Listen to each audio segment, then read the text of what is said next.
The power folding mirror on the driver's side has failed in my Honda Civic. Let me show you what happens when I try to fold or unfold the side view mirrors. The motor keeps spinning and most of the times you cannot even turn it off. As soon as you turn on the ignition, the motor starts spinning.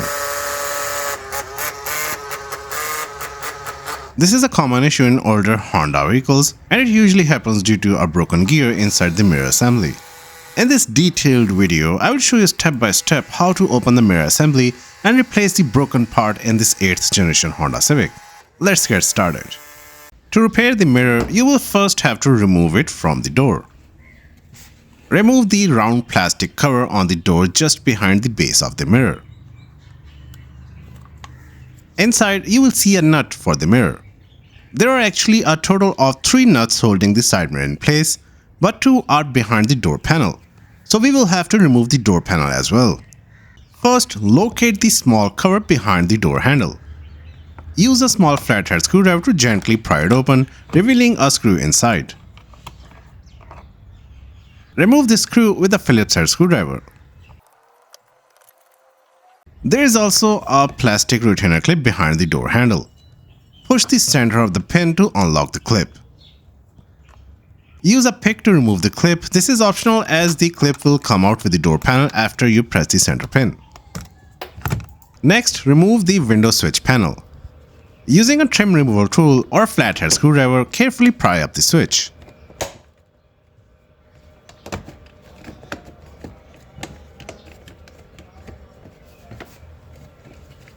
Once it's loose, lift it up and you will see 2 electrical connectors on the back. Disconnect both the connectors. Press the tab on the side and then pull out the connector.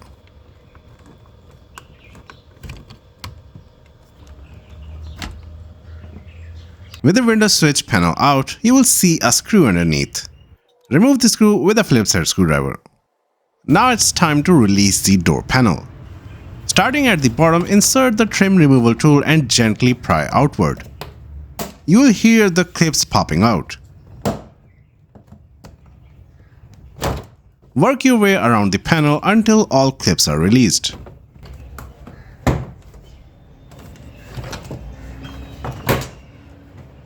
Once all clips are free, grab the door panel and lift it straight up to detach it from the window track. Behind the panel, you will see the door handle still attached. To remove it, press the tabs on the sides and slide it out of the panel.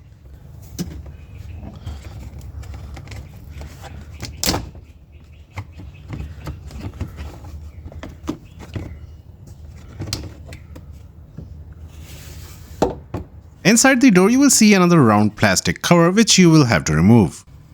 If it's difficult to remove by hand, use a flathead screwdriver.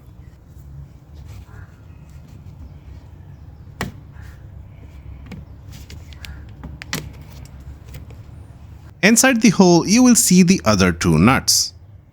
Peel away the plastic sheet to reveal the 3rd hole on the door. Now we can access and remove all 3 nuts. Using a 10mm socket, remove all the nuts.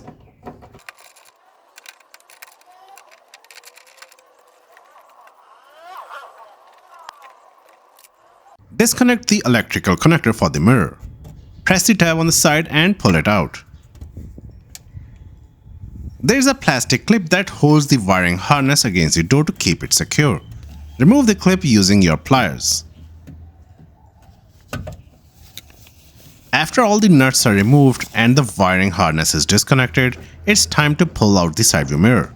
But before you can remove the mirror, there is one more thing that you will need to do. There is a plastic tab on the side of the mirror that you will have to press with a flathead screwdriver. Press the tab downward and then pull out the side view mirror. Be careful not to damage the wiring harness while taking out the mirror.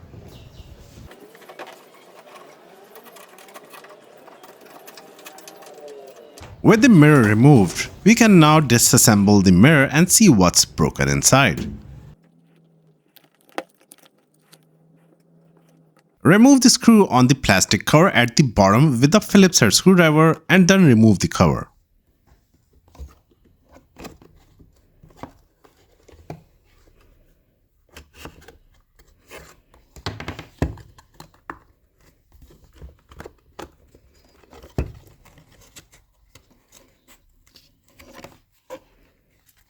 Under the cover, you will see 3 more screws.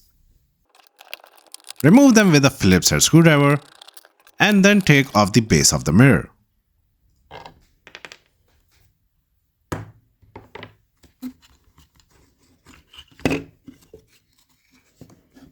Remove the screw under the mirror cover. Now remove the mirror glass from the mirror housing. First, tilt the mirror all the way upward to create a gap at the bottom of the mirror. Then gently pry it off. It's held in place by plastic clips and a little bit of adhesive, so apply steady pressure until it pops out.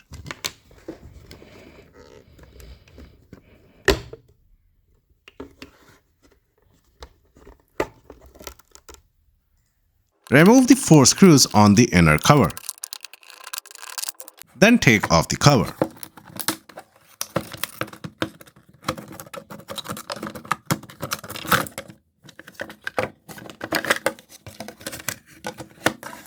Take out the wire from the base and the mirror cover.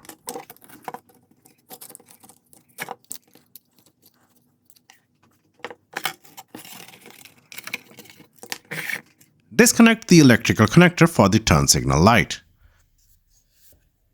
Press the tab on the side and it broke. That can happen with a 15 years old vehicle.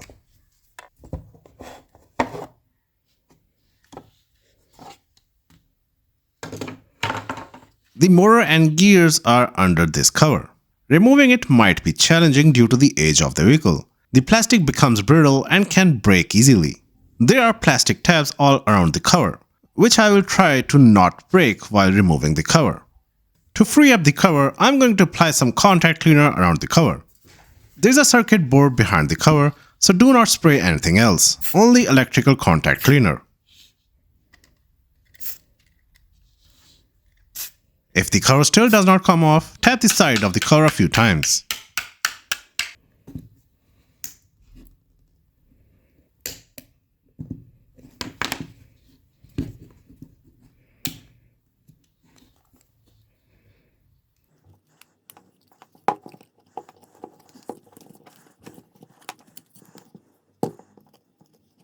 Inside, you will see the motor and a circuit board connected to the motor. Disconnect the electrical connector on the circuit board. Then disconnect the circuit board from the motor. Just pull the terminals out of the motor.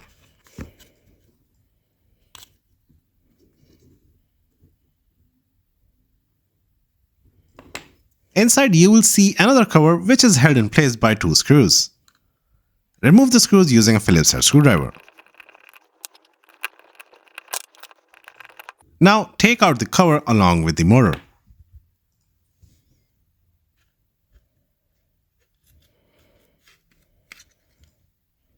Finally, we have access to all the gears.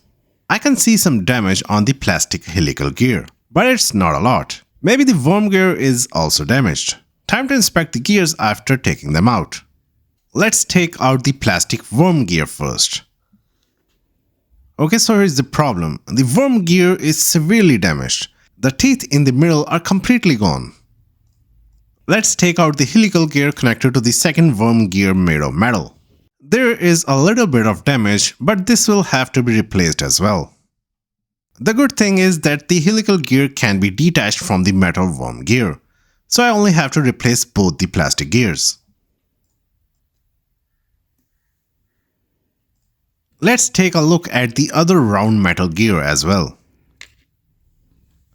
It's a helical gear attached to a spur gear. I don't see any damage here. Now I will have to do some searching online and order these plastic gears. After many days, I finally received my package from China. And inside, I have a complete set of gears for my side view mirror. Why? Because it was cheaper to order a complete set as compared to the 2 plastic gears I needed. I got this set for $13 and the price for the 2 plastic gears, $21. Doesn't make sense. Anyway, so what I'm going to do is replace the entire gear set. The helical gear on the original set is made of plastic, but in this set, it's actually made of metal. Other than that, they are identical in shape. The new worm gear is also identical in shape, but is made of plastic. The larger gear also looks the same, only minor differences.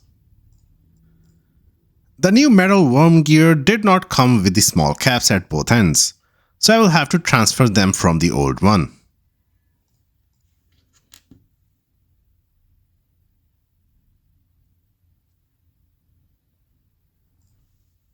I also ordered silicone grease to lubricate all the new gears that I am going to install. First, install the larger gear after applying some silicone grease.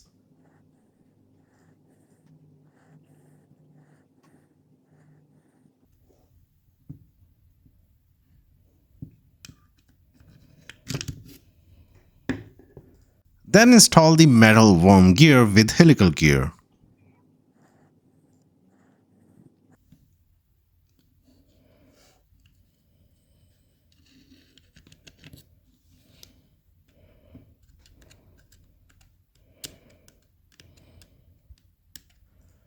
I'm going to pour some more silicone grease over the gears just to be safe. Finally, place the plastic worm gear next to the helical gear.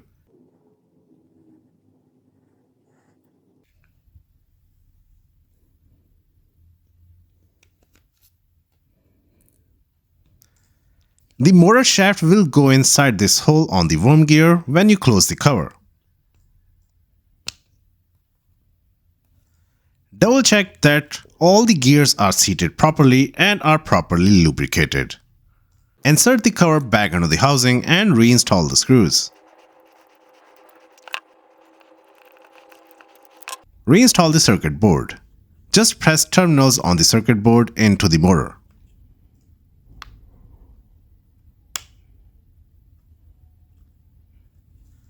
Reattach the electrical connector.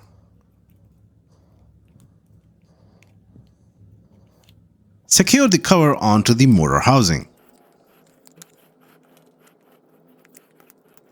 Next, place the turn signal light and reconnect its electrical connector.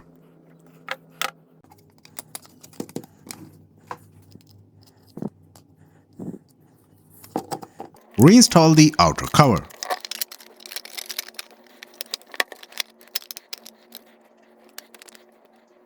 Don't forget to reinstall the screw at the bottom of the cover. Place the inner cover and reinstall all the screws that you removed earlier. Now it's time to install the base of the mirror. Secure it with 3 screws. Then reinstall the plastic cover under the base.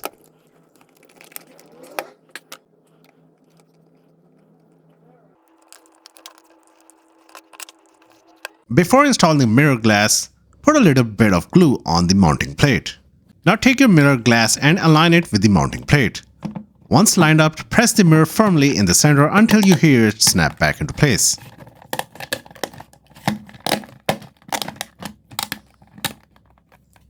With the mirror fully reassembled, time to reinstall the mirror to the door. First, insert the wiring harness through the large hole. Then align the studs on the mirror assembly with the mounting holes on the door. Secure the mirror by tightening the nuts.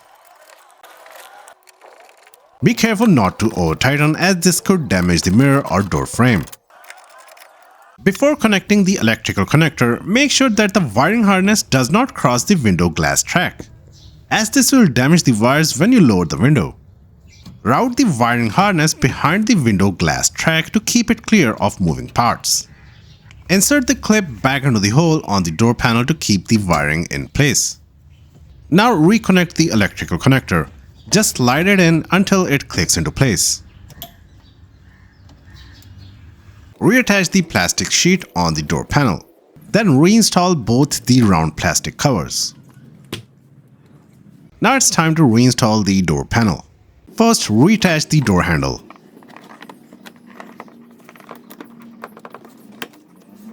Then align the panel with the window seal at the top and gently slide it into place. Once aligned, press the door panel firmly against the door frame. You should hear the plastic clips snapping into place. Start at the edges and work your way around the panel to ensure an even fit. Reinstall the screw under the window control panel. Then reconnect the electrical connectors. Slide and press the switch panel into door until it snaps back into place. Reinstall the screw behind the door handle. Reinsert the plastic clip.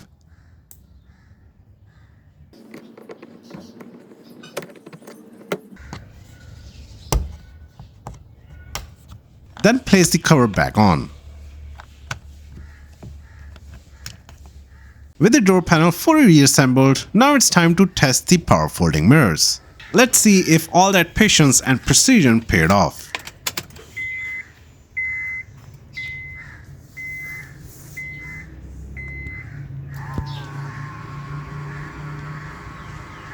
The mirror folds in perfectly, just like it's supposed to.